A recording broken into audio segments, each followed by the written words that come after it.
One quick note before we dive into today's episode. We had some technical difficulties on the audio end. When I say we, I do mean myself. And so you may hear a few hiccups here and there as we go through today's story. Thanks so much as always for listening and hope you enjoy.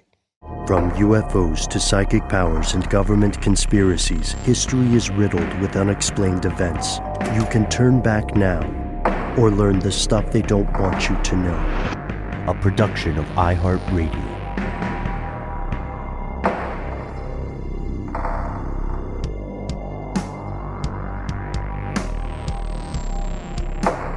Hello, welcome back to the show. My name is Matt. My name is Noel.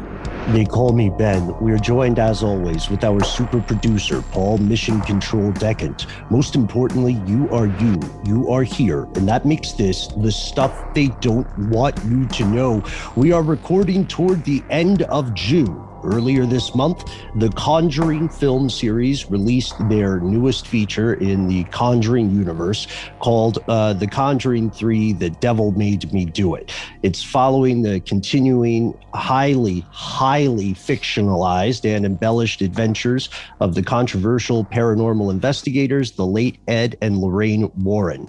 In this film, there's a young man who, spoiler alert for the film, there's a young man who kills his landlord and later in court argues that it is not his fault because he was possessed by a supernatural entity. You're familiar with the Conjuring series. We were talking about it a little bit off air. The creators currently want to make it a franchise. They're already well underway. They're basing it on various cases that the Warrens investigated during their heyday. It's got an MCU vibe. There are multiple. How many films are out now? So I guess there's 2 Annabelle films. One is like a prequel, and I'm not quite sure exactly where they fall in the chronology. There's one called The Nun that is part of the universe, and then this is the 3rd of the proper Conjuring pictures. So what is that, 6? Yep, The Conjuring, Conjuring 2, and The Devil Made Me Do It. A bit of a clunky title, if you ask me, but, you got to put something there after the colon. After the colon.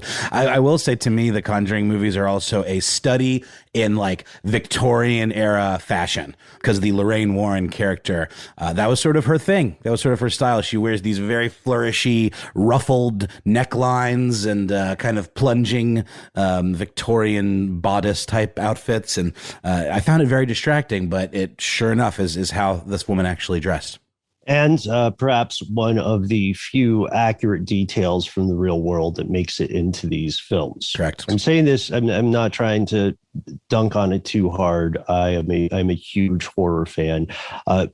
Today, we're diving into the incredibly disturbing and unfortunately true story behind the latest film in this franchise, which is this. That kid that I mentioned in that quick and dirty plot summary is based on a real person. That is Arne Cheyenne Johnson, spelled A-R-N-E.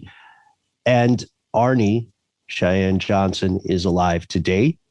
But who was this real man? What led to these events? And perhaps most importantly, why did he claim to be possessed? I would also say be prepared for minor spoilers for the film throughout. It's hard not to compare the two or even mention them in the same breath without. I think Ben made the great point about how ridiculously embellished it is. And there may be points where we mention how some plot just diverged wildly from the true story. So Arne Cheyenne Johnson, his exact birth date has not been widely publicized, but based on the timeline, which we'll talk about in depth, he was born in 1962. Around that time, he hailed from Brookfield, Connecticut. By all accounts, Arne is a pretty solid kid. Mm-hmm. And Brookfield, Connecticut is where the story takes place. So he's like born and raised there. And apparently this murder, whatever the provenance of it, was the first murder to take place in Brookfield in like over 100 years. So like a very small and apparently quite, pious community there in Connecticut. And like you said, Ben, he was a good kid. He did a lot of the things that kids do there in Brookfield. And he got a really cool job. He was working as a tree surgeon for this company called Wright, W-R-I-G-H-T Tree Service. Pretty cool. I mean, he was a teenager and he had a job. In May of 1980, he moved in with his girlfriend. And you might think, oh, man, nice work. Ooh la la. Yeah. But because at that time he would have been 18 years old. So, you may think, I don't know, just depending on how conservative a town Brookfield is, and we think it's pretty conservative, at least from what I've read, that might be a little weird, move in with your significant other if you're not married. Well, there are a couple things at play. So they call living in sin, right? Yeah. Some people in a more conservative side of a spectrum might call it that. Ordinarily, this would have been any other case of young love, of bless your hearts. You'll learn the hard way. There are other fish in the sea, but have a romantic time together. But there may have been another factor at play, because the rumor is that Debbie and her mother wanted Arne to move into the house with them because they were frightened by the behavior of Debbie's little brother. But that rumor, as we'll see, does not quite fit the timeline. Here's what we know provably happened. So he moves in with Debbie, but Debbie doesn't live by herself. Debbie is also around Arne's age. She lives with her mother, Judy Glatzel, and her little brother, David Glatzel. He's 11 at the time. Debbie had another brother, guy named Carl Glatzel Jr., who we'll get to later in today's story. He plays a big part in this, but he does not appear in the film called The Conjuring. And you will see why. It'll be very clear why he doesn't. So he's moved in, live in with your girlfriend and your mom and your girlfriend's little brother. About a month later, it's June, and something strange begins happening with David. The Glatzels and Arne later recall the trouble begins when the family visits a rental property just leased. They were planning to clean it up and preparing to move in. David, as the Washington Post reports, saw a waterbed, and he was freaked out about this waterbed. Everybody thought, hey, you're an 11-year-old boy. Look, it is a waterbed. To go be cool with that. All right. That's interesting. Yeah. I mean, it was just the early 80s. I mean, waterbeds were still pretty popular. It was practically still the 70s. I mean, when I saw my first waterbed, my mind was blown. So I can imagine. But did you also see a spooky specter sitting on there, beckoning you to come hither? Not inside the waterbed, no. Yeah, so the specter of coolness. Yeah, I'm still fascinated by waterbeds. They set off my synesthesia. But David is not on board with this because he claims that an old man, a specter, appears from nowhere, pushes him down on the bed, frightens him, and says, beware. Judy Glatzel later goes on to tell People magazine that her son saw, quote, a man with big black eyes, a thin face with animal features and jagged teeth, pointed ears, horns, and hooves.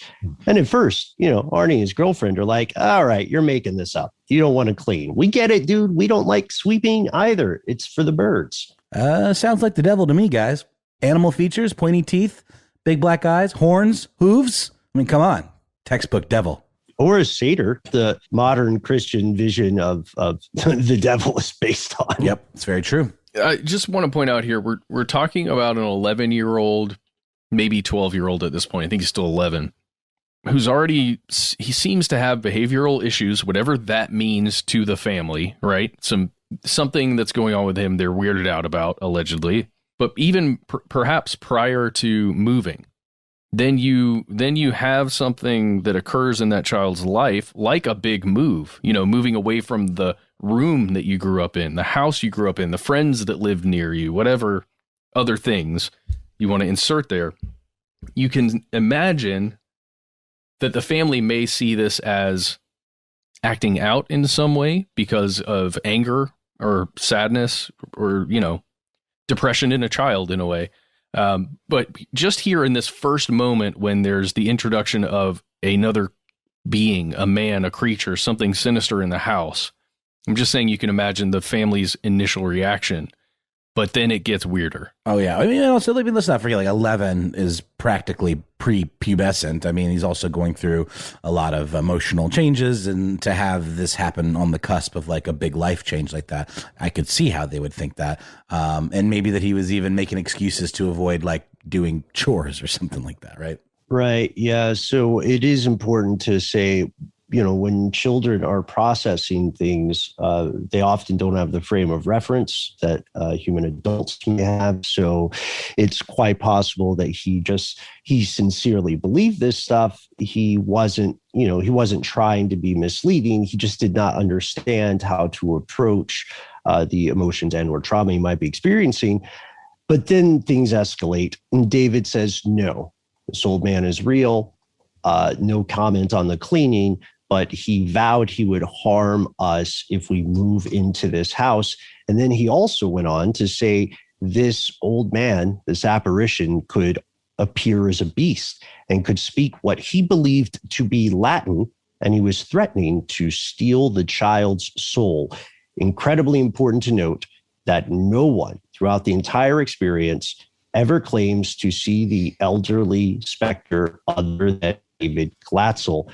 But the trouble continued. And just like, the textbook exorcism tropes, the child's behavior escalates. Things get increasingly strange for him. That's right. He continues to experience these night terrors. He continues his strange behavior does continue to escalate. And then we start to see some physical manifestations of all of this stuff in the form of strange bruises and scratches that appear on his flesh. And this is certainly a trope that we see associated with exorcisms and exorcism films, or demon possession, rather. Like in the film The Exorcist, there's a part where you see the young woman who's being possessed and levitating, and like these slashes and scratches start to form on her body, like seemingly done by some unseen hand. So this starts to really trigger thoughts, within, again, this very devout community or religious community, and a Catholic priest is contacted, who is brought in to bless the house. Unfortunately, that didn't seem to do the trick, and David's bizarre behavior continues, and it actually continues to get worse. I promise I'm not going to do this much more, you guys. But just again, the moment your child is like having unknown bruises and scratches on their body, you can only imagine the reaction of the parents. You're looking for someone to blame. There is someone to blame. That's the thing, because there are a few medical conditions that will create things spontaneously that look like bruising, right? Or there are conditions that allow someone to bruise very easily, but those medical conditions are pretty rare. So usually when you see something like that, that means something has physically happened to the child. I want to step back and say Father Dennis is the name of one of these initial priests. Now, that'll be important later in the story. But blessing the house, which is not an exorcism, blessing the house doesn't do anything. As you said, Noel, from all the notes we could find, David's behavior continues on this spiral. His hallucinations, sightings, visions, whatever you want to call them, they begin occurring during the day. They no longer just happen at night when he's in bed. The family also claims they hear strange noises emanating from the attic, scratchings with no discernible cause. And David has begun to growl. He's begun to speak in strange voices, to recite passages from literature like the Christian Bible, or, I feel is a little on the nose, Paradise Lost, which I guess would mean that infernal powers are big fans of that work. They're big fans of stuff that features them as the leading players, I guess, right? Yeah, I guess so. I'm trying, I don't want to sound dismissive, but Paradise Lost it adds fire to what the skeptics will say later, which we do need to give space for. We do. And I have a quick question for you. When I was reading this and that came up, it occurred to me it'd be a really cool twist if, it was all him all along. And he kind of looked up all of the things that made the most sense or that would be, seen as red flags by, others and those in like the religious community of being signs of demon possession. And it turns out it was just all a scam. And he's actually doesn't have a learning disability at all, that he's actually like a super hyper genius child, almost along the lines of like the bad seed. Inconceivable. I mean, that's the thing. One thing that bothers me about humanity in general is they do tend to underestimate the intelligence of children. Children are some of the smartest people you are going to meet in your natural life prior to the invention of true machine consciousness. Yep, and they're also natural manipulators. I mean, again, no shade on children. It's like it's almost like it's a defense mechanism, or it's a survival skill to kind of get what you want. That's sort of how. That's what makes the most sense as you grow up, but you kind of hopefully learn to use those powers for good, perhaps as powers of persuasion rather than, cold-hearted manipulation. But it's an interesting thing to consider. And it's good that we're considering at this point. So within whatever's happening to David, if he is acting, he is very much committed to the bit. He's going full method, or he's possessed, or something else is at play, because this behavior continues for days and days and days, for about 12 days in all.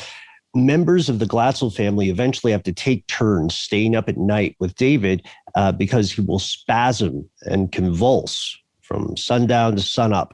And at this point, it is incredibly fair, I would ask, why the Glatzels did not take David to a psychologist. We do not have the answer for that. I have a few guesses that are entirely my own speculation based on the research I was doing.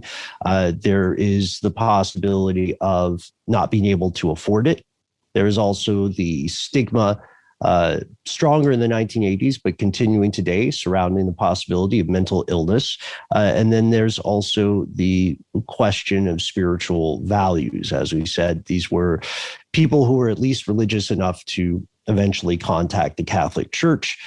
About 12 days after this first incident, in the unsuccessful blessing of the house, this Father Dennis reaches out to Ed and Lorraine Warren and asks them for guidance because he feels something messed up is afoot.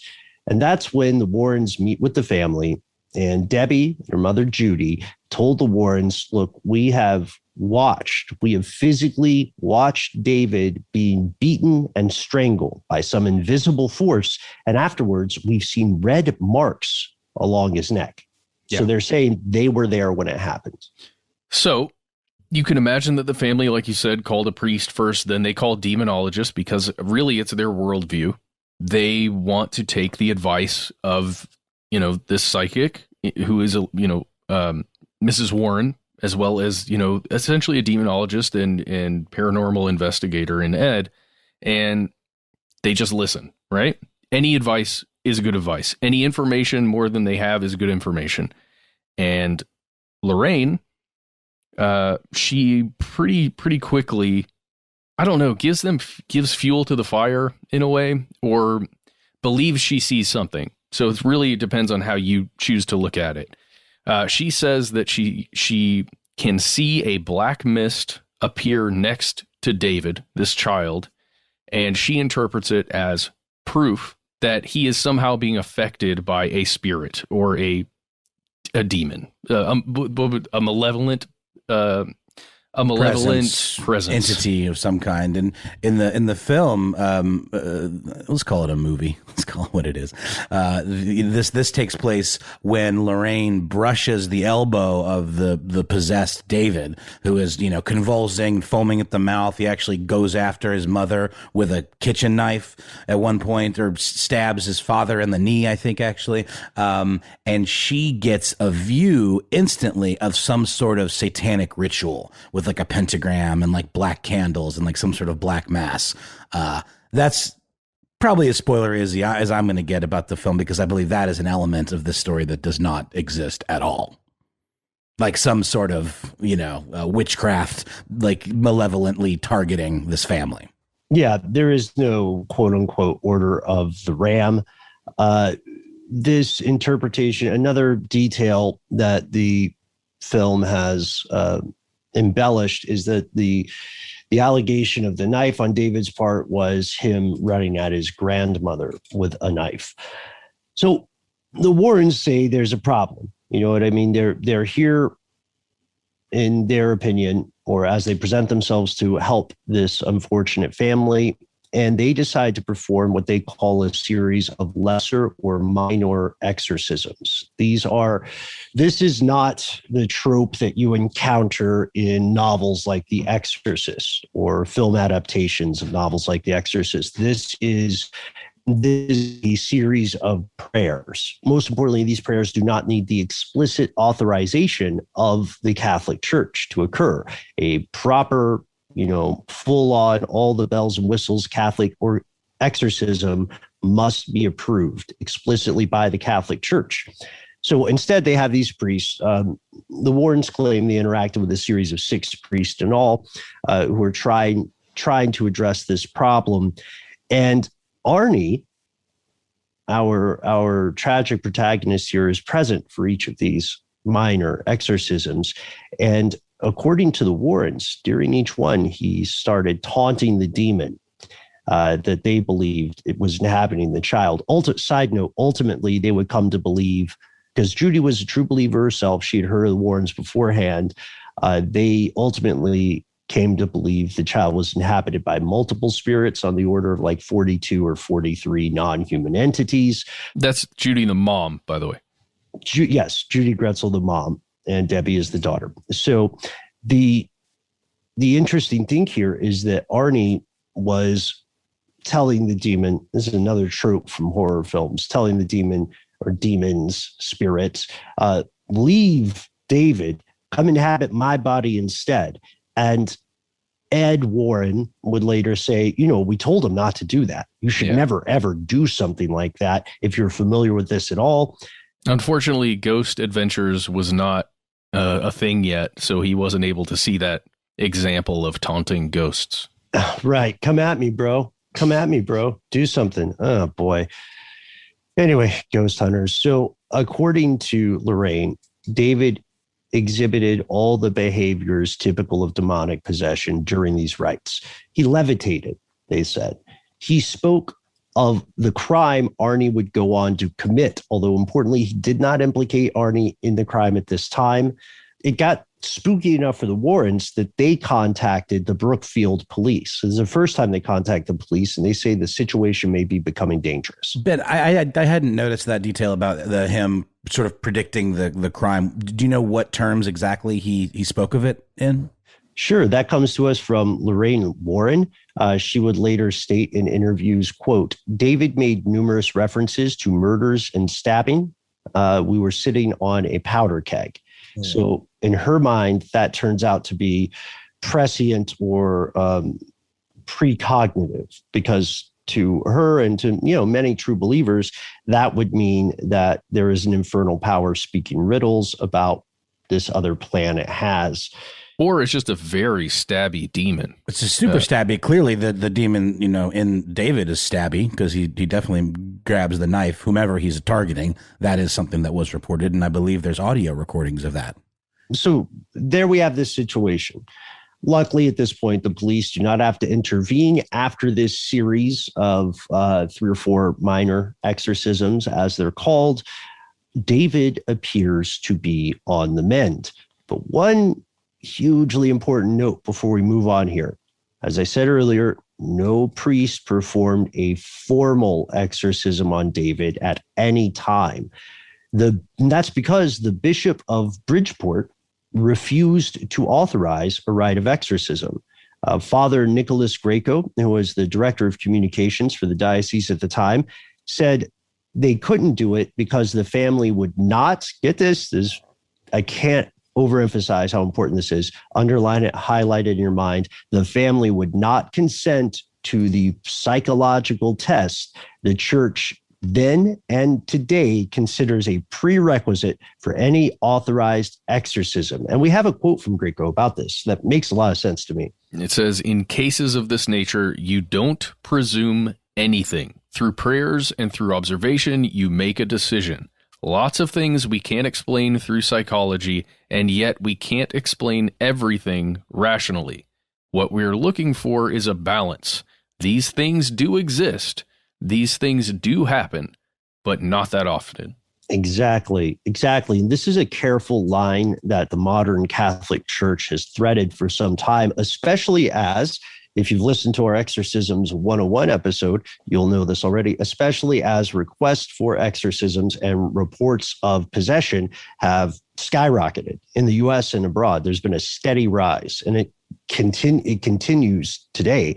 So if you're the Catholic Church, the last thing you want to do is seem like you are not credible, seem like you have not done your due diligence. If you, like, what if someone is suffering from a mental condition, right? They could be treated with drugs or therapy, and then they have injured themselves in the course of this rite of exorcism. You have to be very careful with that. And they do take it seriously in their defense. Well, you got to be selective, right? Because you don't want to be seen as just, jumping in head first, thinking everything is demon possession, because then kind of makes it less special, for lack of a better word, or makes it seem less credible if you are just going in and exorcising anyone that has, an eye twitch. Right. Yeah. And this, just for a side note, I learned way too much about exorcism recently for a thing, but it's less sketchy than it sounds when we put it that way. But that's all we can say right now. But one thing I learned was that there is a little bit more of a casual approach to some of this. There was this one guy back in the early 2000s during the exorcism spike, who was teaching courses, a course of lectures at the Vatican for like hundreds of priests who had traveled to Rome to try to like have enough qualified clergy folk to answer these calls for exorcisms. And this religious official from Albania, his name escapes me now, he straight up told people that he conducted exorcisms over cell phone. He was in his 80s at the time. And he said, if you're doing the right stuff, you can just do it over the phone. Yeah, you can send those rights right through those communications. That it works with Wi-Fi, you guys. Well, it's a little bit like, remember the televangelist move? Put your hand up on the TV screen. Pray with me. Exorcism via Bluetooth could be the next thing. That'd be cool. Yeah. Well, hey, guys, should we take a quick ad break? Yes, and when we return, we'll find ourselves at the scene of the murder.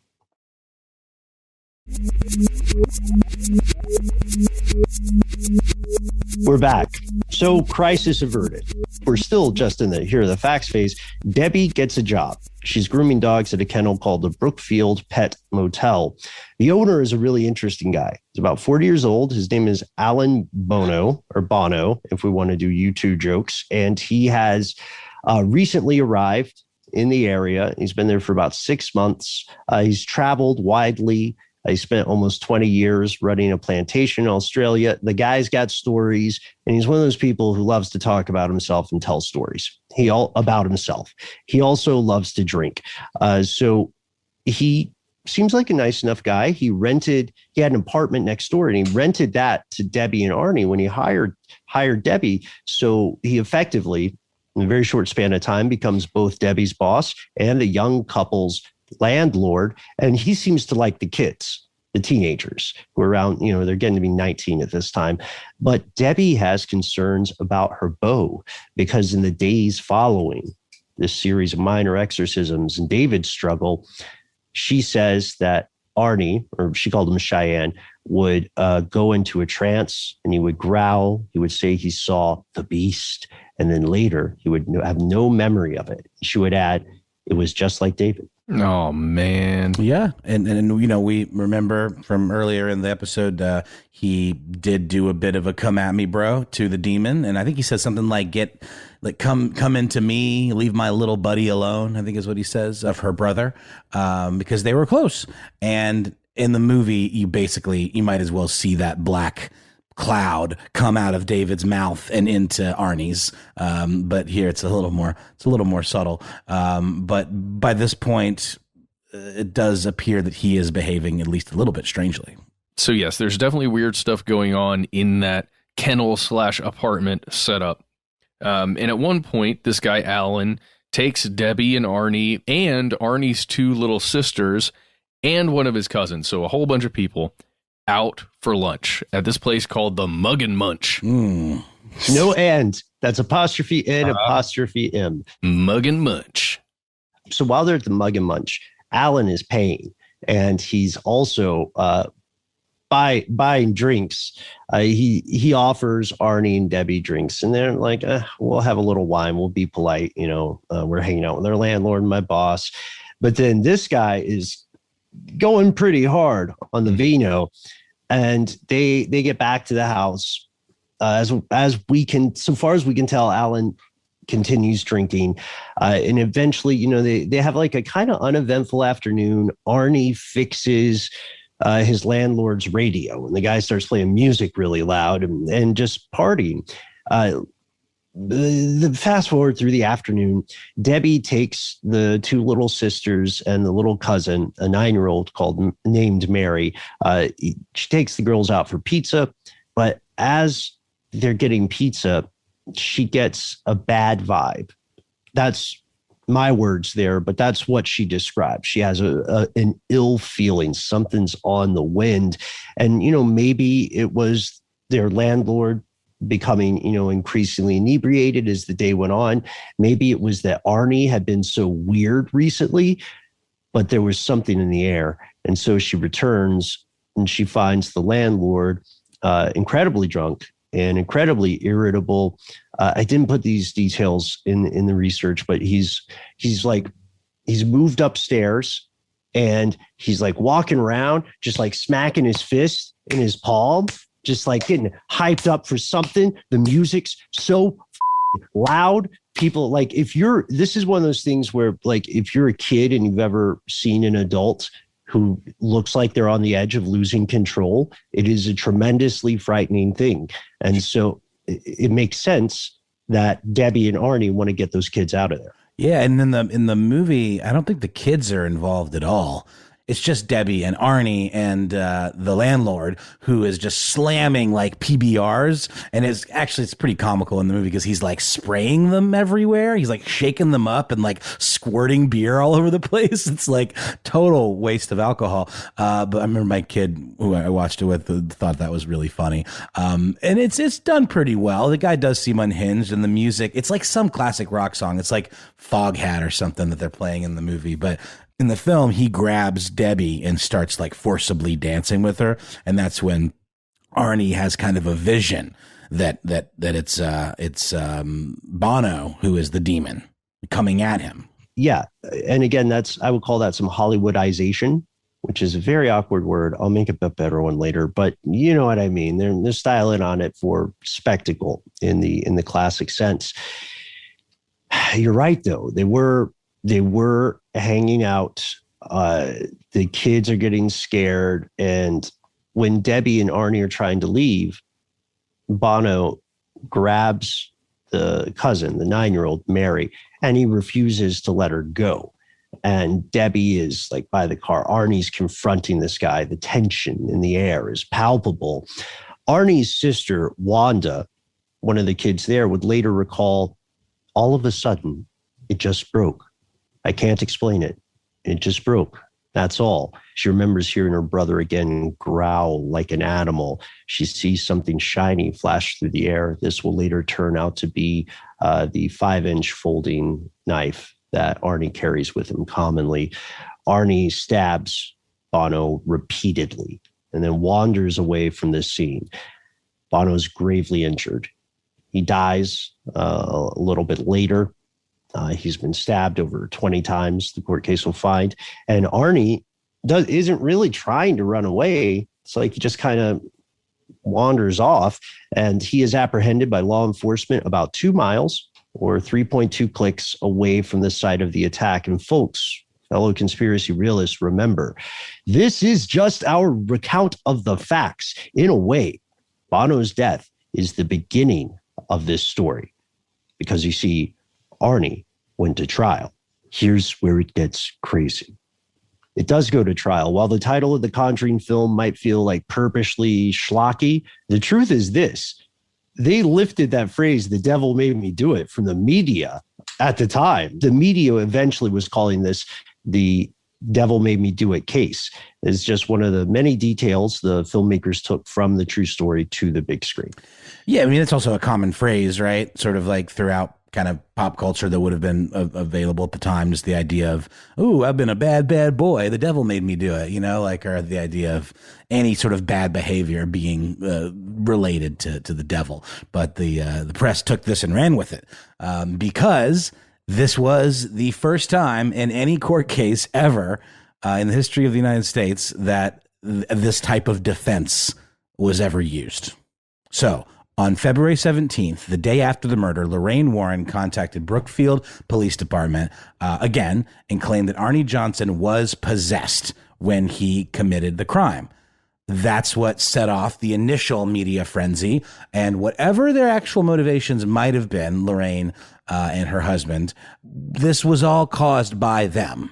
You know, the media interest was caused by them because they were known. They were probably the most high-profile paranormal investigators, I guess you could call it, of the time. And they, you know, the Amityville case and the case that surrounded the original Conjuring film, these were all highly publicized. So not only did regional press cover it, national press started to jump in as well, and it became a media feeding frenzy.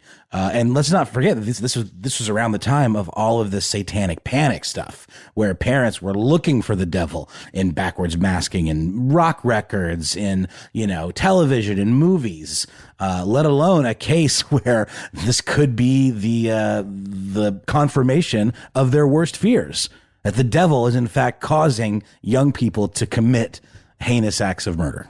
I can imagine this case still going this route even without the Warrens, just because of the family's apparent belief that there's something going on here, as well as the fact, at least according to all of the other witnesses who were there, Arne was attempting to in some way protect another family member, or, you know, another family member. Like, I can imagine them wanting to protect Arne no matter what actually happened, like saying things that would try to protect him. I do think you're right that the Warrens, because of, like, they elevated it then to the national sphere, or to the national level. What weirds me out is wondering how much the Warrens controlled some of the thinking of the family when it came to a legal defense. Oh, we'll get to it. Yeah, exactly. Yeah, so the reason I really wanted to hit the satanic panic in my research there is that this is the cultural soil from which this story emerges, and it is inseparable from that zeitgeist. But the funniest thing, yes, it's true that there were parents, religious figures, and politicians aplenty, for one reason or another, not always sincere, trying to fan the flames of this moral panic, this what be a mass outbreak of hysteria. But I do want to give a shout out to one of my favorite victims of the satanic panic, Dungeons and Dragons. We've got a lot of D&D players in the audience today, and if you enjoy a good game of Dungeons and Dragons, then you know that is the nerdiest possible route a demon or infernal powers could take. Like, if you ask someone who actually plays D&D, what are they going to do? They're going to tell you, oh, you can roll nat 20s all time every other Tuesday when you meet together with your friends. Take that, angels. I just don't think it works. But for further context in this, just to give you a sense of how real this moral panic was and why the Warrens were able to capitalize on it and why people across the nation reacted so strongly, consider a New York Times article, a contemporaneous source there.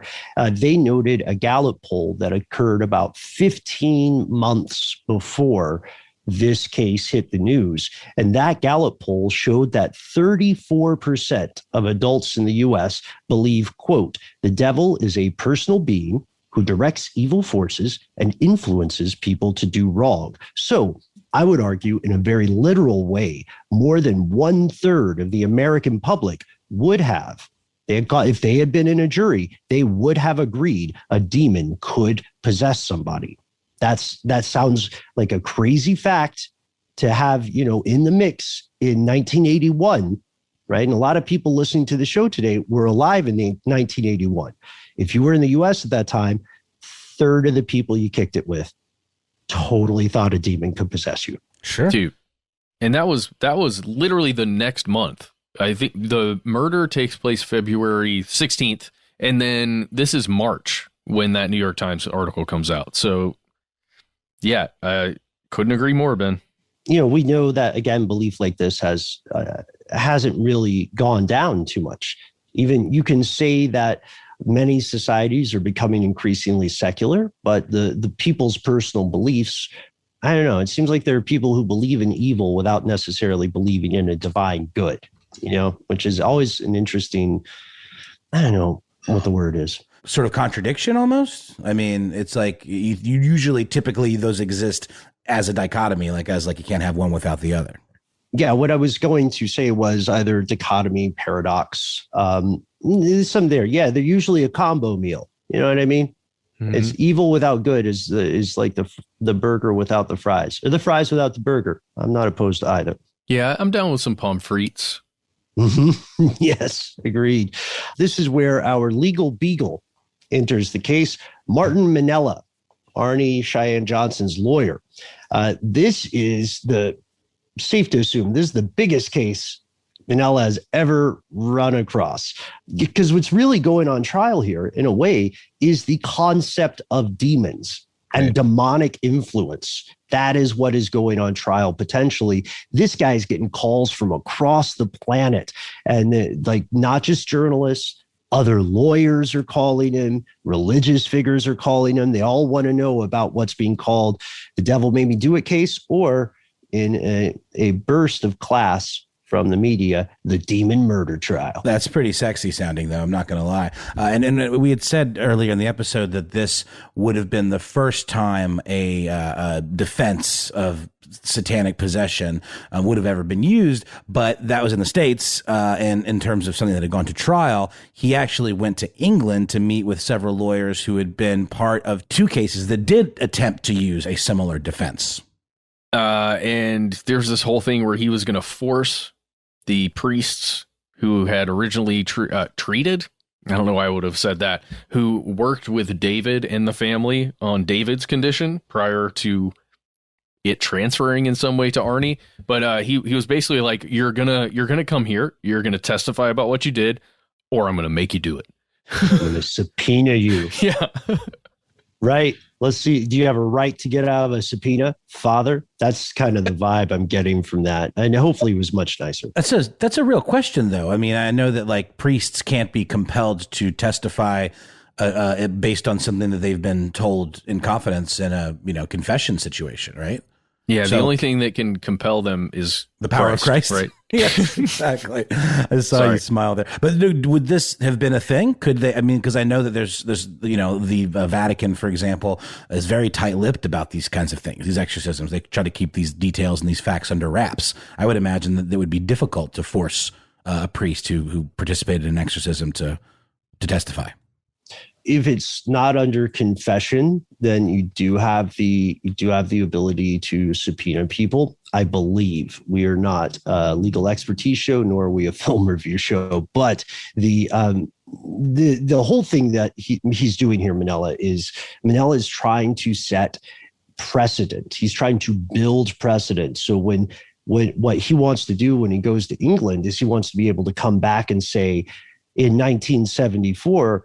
This demonic possession defense had been argued in the case of Michael Taylor in the Ossett murder trial, right? He wants to have that precedent. He wants to have these priests come and say, we are true believers. We truly believe this kid was possessed. This is not just some lawyer being overly clever. That's what he's trying to do, and it would not be fair for us to try to guess at Minnella's personal beliefs in this regard. It is quite possible that this lawyer themselves fully believed that this was the correct thing to do.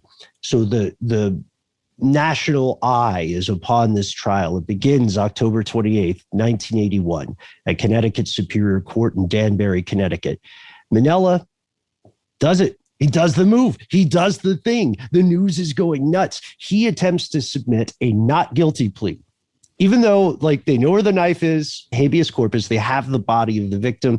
He says this kid is not guilty by virtue of demonic possession, and therefore Arne Cheyenne Johnson could not have been the person committing the murder, and therefore he cannot legally be held responsible. Mic drop. I mean, seriously, even the insanity confession is a wild one, you know, and it's difficult to make an argument for a lot of the times, or temporary insanity, right? That tends to be like a big, like, legal flex. But this one, holy cow. Well, yeah. And in that case, in arguing insanity, you prove that at the time that whatever crime occurred, this person was legally insane, right? Mm-hmm. And then it's also like proving, can this person stand trial? And it just, there's a lot you can go into that. In this case, it would be, was this person possessed? If this person was possessed, are they still possessed right now? Is it still them? Because again, while he's being held, there's no formal exorcism performed on Johnson either. And I want to make a cool point. Anybody who has a little bit of free time and an interest in learning about the insanity plea, at least in the US, you can check out, I did a brain stuff video on this a while back. One of the reasons it's so difficult to prove the insanity plea, especially the one you definitely want, like if you are pleading in bad faith, the one you really want is temporary insanity. Mm-hmm. Your Honor, I had a crazy morning.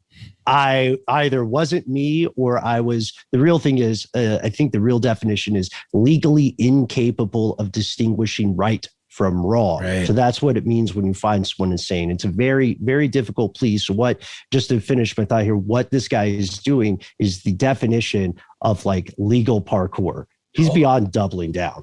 Oh, well, it's also like, I mean, yeah, 100%, Ben. And you're right. The psychological burden of proof that would be required to prove unequivocally that someone didn't know the difference between right and wrong, that's difficult in and of itself. This would like require like some sort of proof of the existence of God and the devil and like pure evil and like biblical truths, you know, that we've never been able to prove.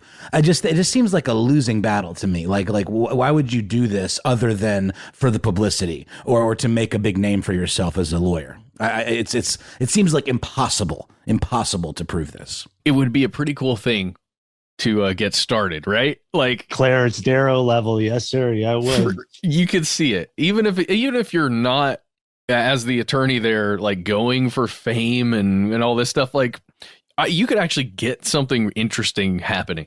So I don't know. I just imagine it. And also, you know, it's your job to try to get your client the best possible outcome, right? So this doesn't make this guy necessarily a bad person at all. It makes him a professional, just a professional who takes some risk, right? And they've got a lot of people on their side that they could bring to bear.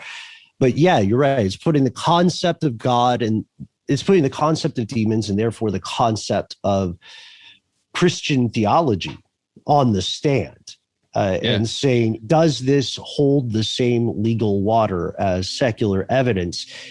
You know, maybe the idea was we could push this to a mistrial. Maybe we'll get some folks on the jury who say, you know, as a person of faith, I believe in this, and it would be a violation of my beliefs to say this kid is guilty. And, you know, legally it's not a kid because he's 19 now. But there's one big hindrance, isn't there? Because there is a person between the defense and the jury. It's their whole job to be between the defense and the jury. Yeah, that's right. It's the judge, Robert Callahan, in this case. And I was wondering if one of you guys wanted to like play Judge Callahan in the response here. Sure. I imagine you would like it played incredulously, perhaps. So something in the neighborhood of, no court of law could contemplate this defense as there would be a severe lack of evidence to prove demonic possession exists. You'd need to prove demons exist. To prove demons exist, you'd need to prove some pretty heavy things about intangible entities, spirituality, and so on. That's a lot different from tracing fingerprints on a murder weapon or corroborating an alibi. Yeah, and just for fairness, before anybody writes in, Yeah, Robert Callahan did not write that. I wrote that part, but that's exactly the, that is an accurate representation of the legal, not even the legal, the thought experiments, the cognitive hoops one would have to jump through to even consider this case. So he's basically, in a much more classy way, he's saying, "Get out of here." yeah. And I imagine he wouldn't have even given it as much credence as you did, or even bothered going through the motions. To him, it was just an outright, "What? Really?" Yeah, maybe. So Manila doesn't give up. So he pivots and he says, "Okay, all right, if demons don't work," I feel like this guy was really good at improv. He's like, "All right, if demons don't work, well, maybe it was self-defense, maybe there were kids there." Right. We know this guy sticks up for kids because he got himself possessed to save another kid. And then the prosecution's like, "Objection." And then the judge is like, "Sustained. You're on thin ice, Manila," or thin ice, counselor. He ran into me 22 times. What can I say? Right. Because Callahan rejected this out of hand, the jury was not even allowed to consider the concept of demonic possession as a viable explanation for Alan Bono's death. And because the judge would not even entertain the spiritually based defense, media attention quickly fizzled away. It shifted to other things. So there were fewer journalists watching this. After everybody heard the case, the jury took about 15 hours over about 3 days, and then they returned and they found Johnson guilty, but not of first-degree murder. Not of cold-blooded, premeditated murder. Manslaughter, right? Mm-hmm. Manslaughter in the first degree, which is kind of like, I meant to really rock that person, but I did not mean to kill them. And let's just remember, too, that this dude had never committed a crime. Like, he had nothing on his record at all. And by all accounts was like a good dude. So I'm sure that entered into the judge's sentencing as well, since he had no previous record. Ben, did you see the detail about how when they examined the body of Bono, the man that was killed, it was very strange. Like, there weren't any like tears in the fabric of his clothing. I saw something about that, but I couldn't find enough sources to corroborate it. What did you see? Yeah, Johnson's lawyers were allowed to examine Bono's clothing, and I don't understand this, but I did see it in a couple of different places, and this here was from allthat'sinteresting.com, and then I also saw it in a couple other sources. They said there was a lack of any blood, rips, or tears, and they argued that should help support the claim of demonic involvement. But the court was absolutely not convinced of that. But I do find that super strange. As in the injuries were caused spiritually in some way? Yeah, or like something like that. I guess that would be what they would imply. But I also don't understand how you can stab somebody 20 times and there not be any tears or blood.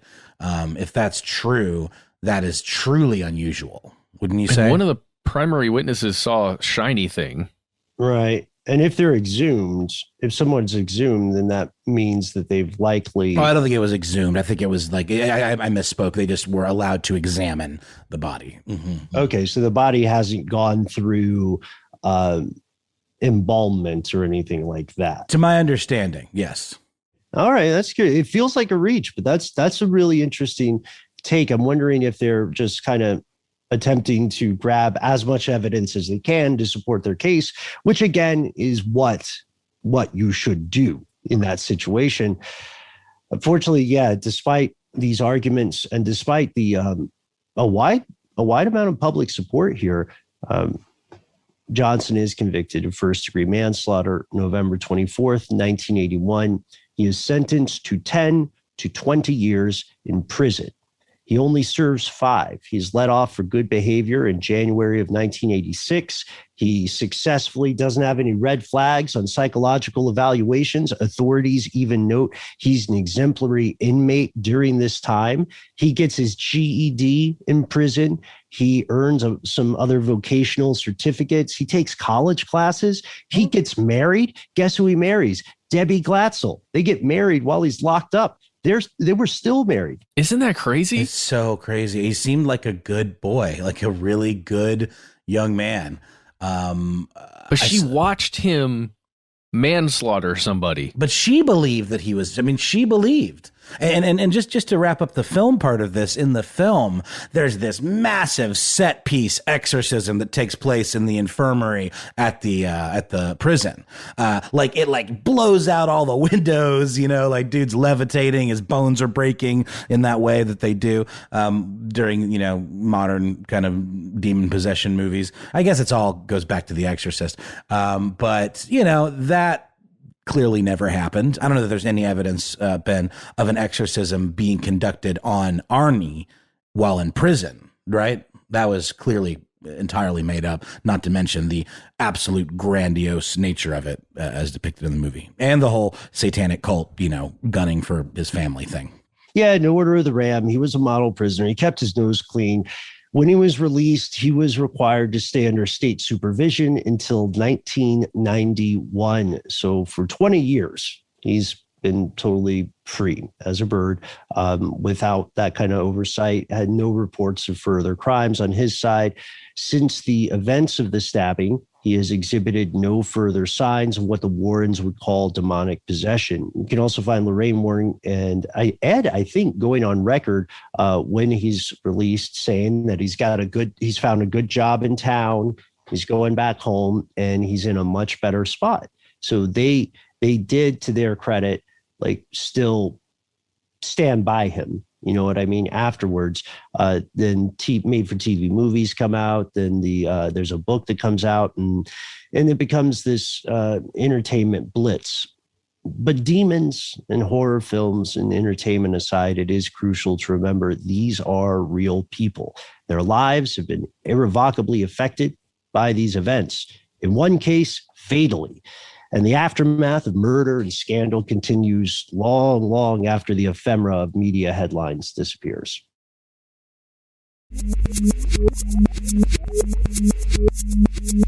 Well, what do you guys think of the Warrens? I think we all have somewhat differing opinions, or maybe not.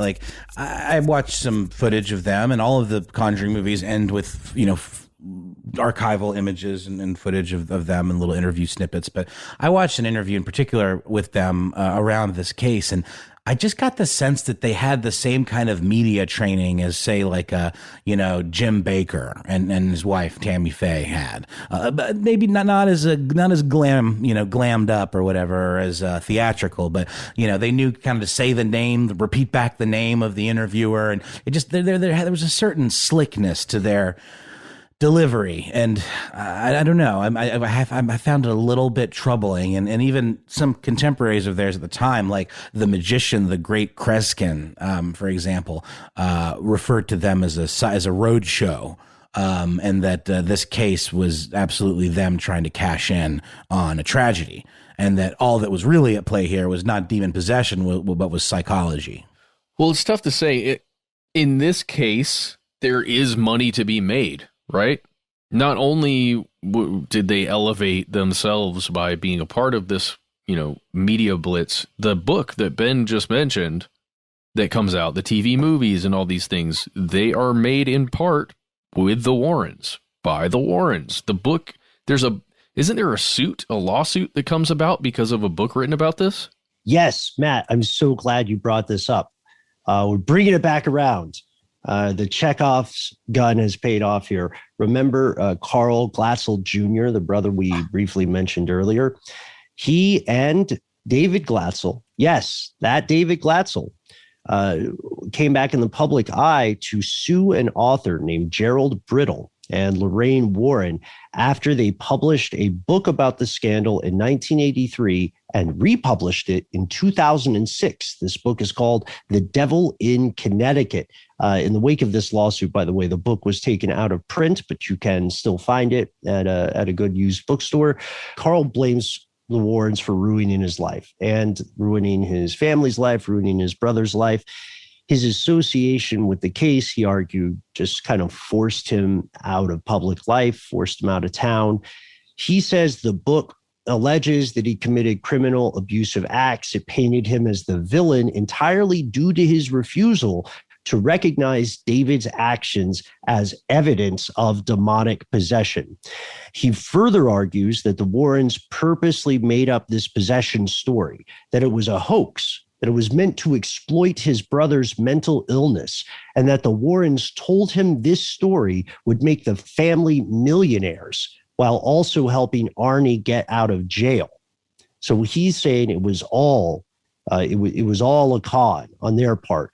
Lorraine Warren disagreed with Carl's claims. She says, 6 priests have gone on record noting the boy was possessed. Again, the church did not authorize an exorcism. She also claimed that profits from the book went to the family, and phrased as though all the profits from the book went to the family. Carl says they did get some money. They got a sum total of $2,000 from the publisher for all the run of the book. And people ask, rightly, they're like, well, why'd you wait 27 years to talk about this? Glatzel said, I didn't know about it until a friend of mine brought my attention to the fact that this book was back in print and was also, wait for it, being planned as a major motion picture by a production company in Hollywood. How does that work in terms of life rights? I mean, I guess because the case was so publicized, these main figures would be considered public figures, which you're allowed to do. But it seems a little bit sketchy. You're using their real names. I don't know. Like does the young boy, David? You'd think that they would have had to change his name or something like that because he was a minor at the time, and he wasn't involved in any litigation. It just seems a little bit unscrupulous to me that like the production company in league with the Warrens, I assume a state since they have passed away. Is Lorraine dead? Yes. Lorraine Warren passed away in 2019. Oh, man. Yeah, this is why a lot of these cases end up being the subject of legal proceedings. We have to ask ourselves, I think there's no better way to close than to ask ourselves what happened to Arne and Debbie Johnson, nee Glatzel. They are still married, and they have gone on record 100% supporting the entirety of the Warrens' versions of events. They claim the Glatzel brothers involved in the suit are simply trying to make a quick buck. Things are acrimonious for the Glatzel family, but we see these competing beliefs. And now I posit that we pass it to you, conspiracy realist. This is the true story upon which that film is based. What do you think? Do you believe that demonic possession is real? Do you believe that David Glatzel and later Arne Cheyenne Johnson were themselves possessed? Do you believe the Warrens are on the level? Have they, like Merlin in A Connecticut Yankee in King Arthur's Court, started to believe their own mythology? Are their powers real, or Lorraine specifically? Or are they themselves out to beguile the credulous? We want to know your answers, and we also want to know your own personal experiences with or beliefs in things you would consider to be demons or cases of demonic possession. We try to make it easy to find us online. You can find us on Facebook and Twitter, where we're Conspiracy Stuff Show. You can also join our Facebook group, Here's Where It Gets Crazy. Just type those words into your little search bar, and it'll come right up, and just name one or the three of us, or some reference to something that we've done, or just something to make Ben laugh. And our wonderful community of moderators will let you in. You can also find us on Instagram, where we're Conspiracy Stuff Show. Yes, and on YouTube, we're Conspiracy Stuff again. And just want to say thank you to everyone who's been reviewing the show on all the podcatchers. We've been seeing those come through. We just ask, if you have not done that yet, please do so. It really does help the show out. If you want to support us in any way, that's one of the best ways to do it. And if you don't want to interact with us on social media, you can use that thing, that weird rectangular thing that's in your pocket right now, giving you cancer. I'm just kidding. It's fine. It's your phone. You can call us. That's right. We are 1-833-STDWYTK. You've got 3 minutes. You'll hear a little voice message telling you you're in the right place. And then those 3 minutes are yours. Go wild. We ask that you do the following things while you're going ham. Give us your nickname, a sick moniker you'd like to refer to as. Most importantly, let us know if we can use your voice and or message on the show. If you have something personal you'd like to just share with the crew here, that's fine. Leave it at the end. And if you have a story that needs more than 3 minutes, a suggestion for a topic that you really need to dive into with us, then don't feel like you're restricted to a phone call. There's one way you can contact us where we are guaranteed to read everything that we get sent, and that is our good old-fashioned email address, where we are conspiracy@iheartradio.com.